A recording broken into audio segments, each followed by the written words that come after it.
Di sinilah proses pemeriksaan fisik. Kalau kita lihat dari awal, nomor 1, importer atau BJK mensubmit PIB. PIB tadi masuk ke sistem. Dia singkat kata, singkat cerita, dapat jalur merah. SPJM kan, surat pemberitahuan jalur merah. Sistem akan memberitahukan kepada importer. Sistem akan memberitahukan kepada TPS. Nah, kemudian si importer atau BJK kan menyiapkan barang. Oh, barang mau diperiksa. Disiapkanlah dia barang impor. Kemudian dia memberitahukan kepada Bea Cukai, Pak, saya siap diperiksa. Barang impor saya siap diperiksa. Pejabat menginput dan keluarlah instruksi pemeriksaan ditujukan kepada pemeriksa barang. Setelah itu dilakukanlah pemeriksaan fisik, disaksikan oleh importer, bisa juga disaksikan oleh TPS dan oleh pemeriksanya. Dari pemeriksaan fisik muncullah laporan hasil pemeriksaan dan berita acara. Nah, inilah proses pemeriksaan fisik. Ya. Prosesnya sendiri dibatasi ya. Kesiapan barang ini diserahkan paling lambat jam 12 hari kerja berikutnya. Jadi ketika dia dapat SPJM, jangan besok lah, besoknya lagi, nggak bisa. Dia harus segera memberitahu ke TPS ya, untuk digeser ke tempat periksa fisik.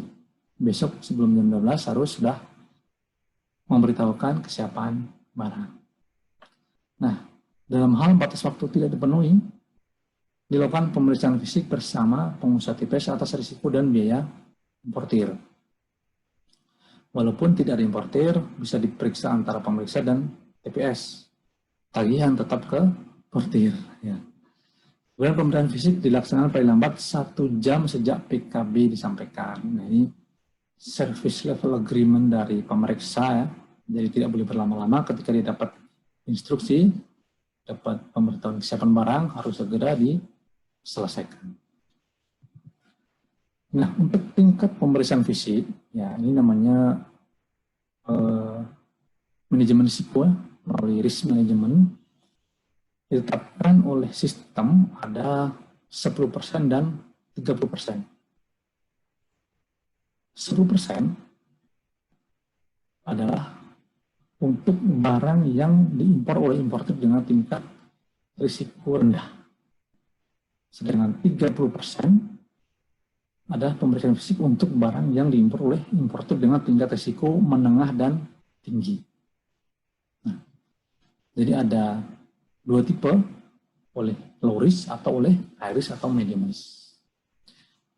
Namun, pemeriksa dapat melakukan pemeriksaan mendalam. Artinya kalau tadinya hanya 10%, bisa ditingkatkan jadi 100%. Jika pemeriksaan fisik ditemukan jumlah dan atau barang tidak sesuai dengan dokumen yang digunakan sebagai dasar pemeriksaan fisik. Jadi ketika diperiksa 10% kok salah, maka bisa, yang lain bisa salah. Jadi dipastikan dengan diperiksa mendalam. Dan hasil analisa tampilan pemindai menunjukkan perlu diperiksa mendalam. Kemudian ada pemeriksaan fisik karena jabatan, jadi kalau karena jabatan, ya bebas, terserah dia mau berapa.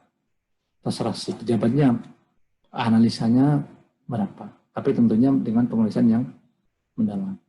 Kemudian adanya informasi intelijen dan adanya impor dalam bentuk curah.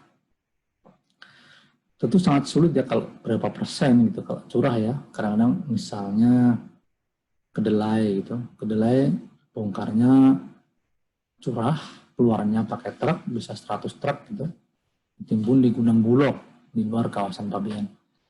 Nah, diperiksa 10%-nya bagaimana? Ya sulit ya, jadi semuanya. Atau misalnya impor sapi 1000 ekor, gitu kan. Masa diperiksa 100 ekor saja ya. Sulit juga apa bedanya, gitu. Karena sapinya kan mirip-mirip gitu ya. Jadi akhirnya pemeriksaan mendalam oleh pejabat pemeriksa fisik. Nah, bagaimana tata cara pemeriksaan fisik? Yang pertama, dokumen dasar yang digunakan adalah packing list dan pemberitahuan pabean impor. Walaupun kalau menurut saya kita bisa kembangkan, ya. Memang yang paling utama packing list. Tapi kita bisa kembangkan, kita bisa bandingkan dengan PIB, dengan invoice, dengan BL, ataupun dokumen-dokumen lain. Bisa juga kita browsing gitu ya, sebagai alat analisa. Tapi dasar pemeriksaan fisik tetap packing list. Kemudian pelaksanaan pemeriksaan fisik dilaksanakan oleh satu orang pejabat untuk satu PIB. Bisa lebih jika memang ada sesuatu hal ya, tentang barangnya terlalu banyak, barangnya punya kesulitan tinggi, dan sebagainya. Nah, jika ada kesulitan, pemeriksa juga bisa meminta bantuan pihak lain, seperti tenaga ahli misalnya. Ini mesin apa gitu ya. Kadang-kadang pemeriksa tidak paham juga ini mesin apa gitu, sehingga perlu adanya penjelasan. Pemeriksa juga harus pinter-pinter nanya gitu ya, jangan hanya mengikuti penjelasannya saja gitu. Ini mesin untuk apa?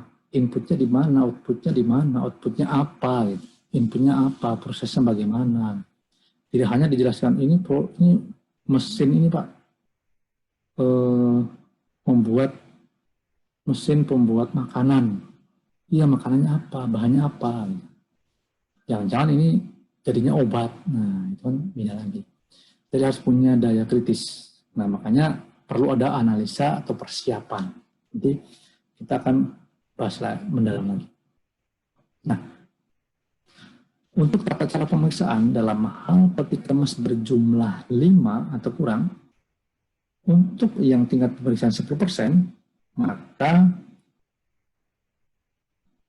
diperiksa adalah 10% dari jumlah seluruh kemasan. Jika dia 30% atau medium risk, maka 30% dari seluruh jenis kemasan.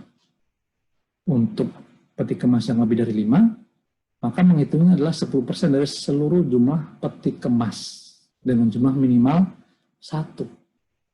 Jadi kalau 5, 10%-nya kan setengah. Berarti minimal 1 gitu.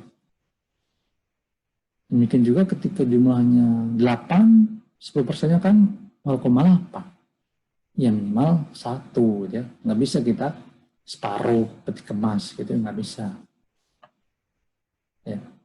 Kemudian kalau 30%, ya diberitakan minimal 1, gitu ya, minimal 1 peti kemas. Nah, bedanya adalah ini jumlah kemasan, ini jumlah peti kemas. Inilah yang membedakan. Gitu. Nah, bagaimana jika tidak menggunakan peti kemas? Ya 10% dari jumlah kemasan yang diberitahukan. 30% kali jumlah kemasan. Ya. Jadi harus bisa membedakan apakah ini low risk, apakah ini medium risk, atau apakah ini high risk. Kemudian menghitung berapa kemasan yang akan diperiksa. Karena tidak seluruh kemasan diperiksa. Nah, ini adalah penjelasan sama seperti tadi ya. Low risk 10%. Nah, ketika peti kemas, jika kurang dari 5 atau sama dengan 5, maka 10% dari jumlah kemasan.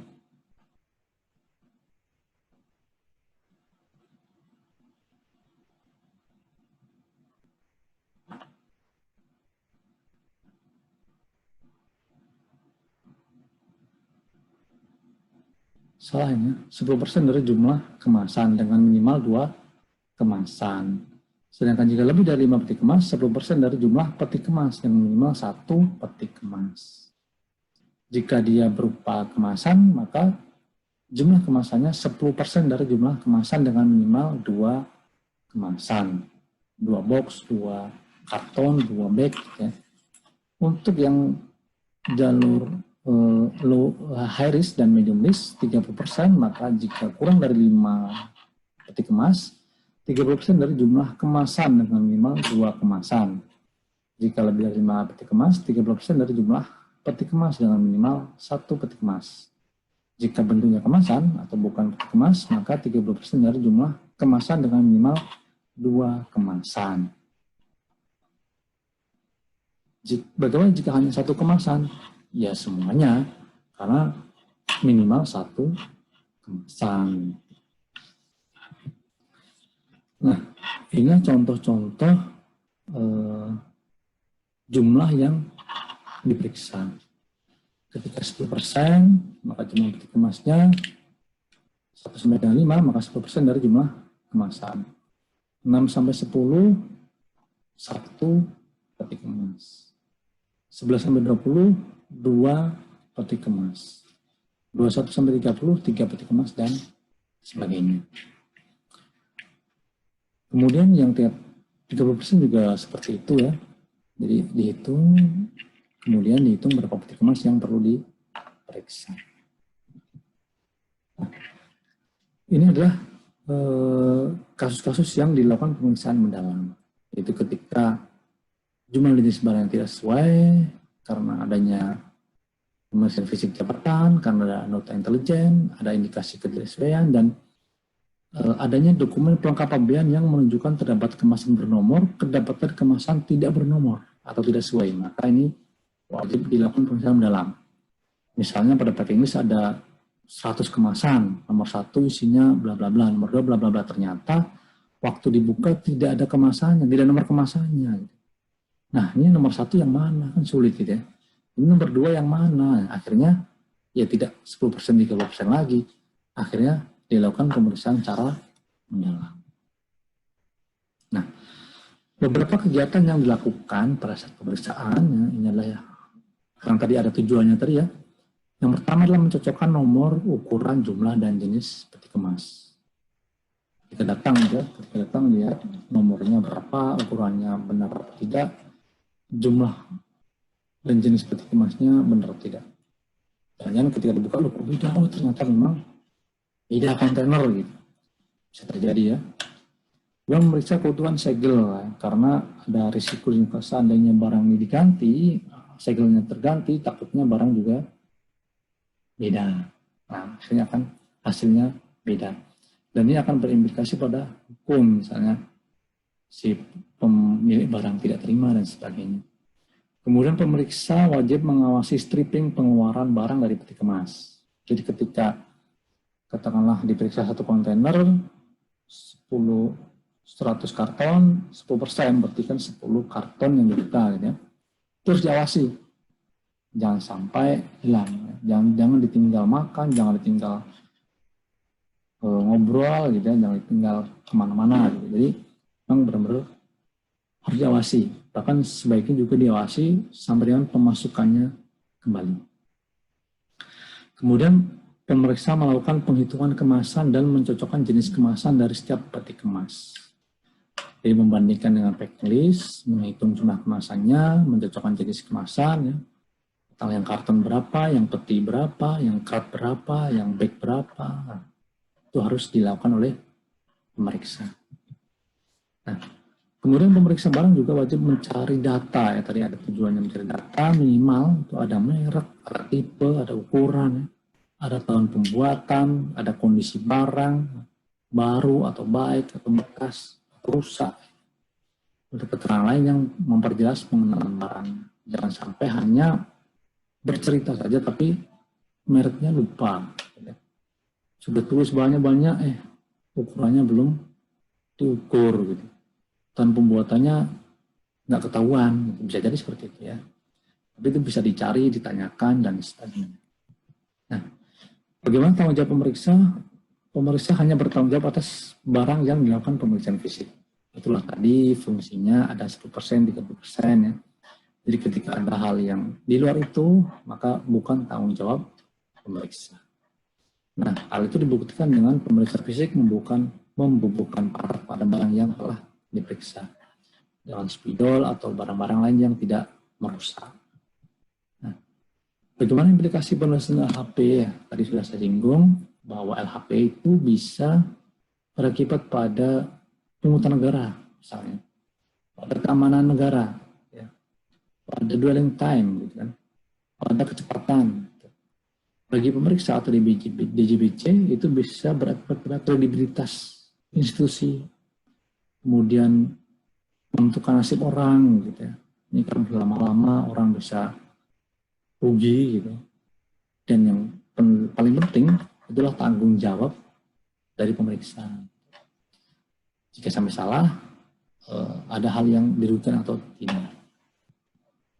Nah, bagaimana jika pemeriksaan dilakukan bersama-sama dengan pejabat dari instansi lain? Pemeriksaan dapat dilakukan secara bersama-sama. Misalnya dari karantina, ya. Kita perlu untuk menghemat waktu dan biaya bisa dilakukan bersama-sama. Kemudian pengambilan contoh, pemeriksa orang bisa mengambil barang contoh dan dicatat pada BAP, berita acara pemeriksaan fisik. Nah, ini adalah contoh-contoh dokumen-dokumen terkait, ya. Ada SPJM, ya. Bisa dilihat di sini apa saja isinya. Kemudian ada instruksi pemeriksaan, ya. Apa saja isinya. Kemudian ada LHP, ya. Apa saja yang perlu dituangkan. Nah, nanti kita akan praktek dengan LHP seperti ini. BAP, ya, berita acara, kita juga praktek berita acara pemeriksaan fisik dengan seperti ini. Nah, demikian. Ini ada beberapa soal, nanti bisa kita bahas dan kerjakan, ya. Nanti bisa ditulis di forum di Google Classroom. Terima kasih atas perhatiannya. Assalamualaikum warahmatullahi wabarakatuh.